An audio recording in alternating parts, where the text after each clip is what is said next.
नमस्कार बंधुरा केमन आছেন सबाई।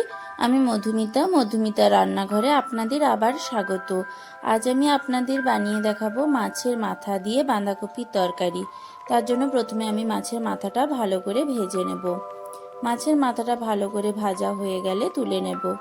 एबार कड़ाइते तेल दिये पाँच फोड़न दिये देब।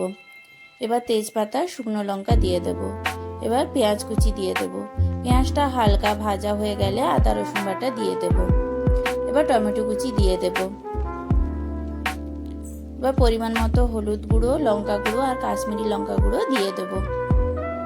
এবার মশলাটা ভালো করে কষিয়ে নেব। মশলাটা ভালো করে কষানো হয়ে গেলে মাছের মাথাটা দিয়ে ভালো করে নেড়ে নেব। এবার পরিমাণ মতো লবণ আর স্বাদ মতো চিনি দিয়ে দেব। এবার মশলা থেকে যখন তেল ছেড়ে আসবে তখন কেটে রাখা বাঁধাকপি আর আলুটা দিয়ে দেব। ভালো করে নেড়ে ঢাকা দিয়ে দেব। ঢাকনা খুলে ভালো করে নেড়ে নেব। এবার জিরা বাটা দিয়ে আর একটু নেড়ে জল দিয়ে দেব আলুটা সেদ্ধ হওয়ার জন্য। আলুটা সেদ্ধ হয়ে গেলে ভালো করে নেড়ে উপর থেকে গরম মশলা ছড়িয়ে গরম গরম পরিবেশন করুন মাছের মাথা দিয়ে বাঁধাকপির তরকারি। আর আমার এই রান্নাটা কেমন লাগলো অবশ্যই কমেন্টে জানাবেন। আর এই রকম আরও ভিডিও পেতে আমার চ্যানেলটা প্লিজ সাবস্ক্রাইব করে দেবেন।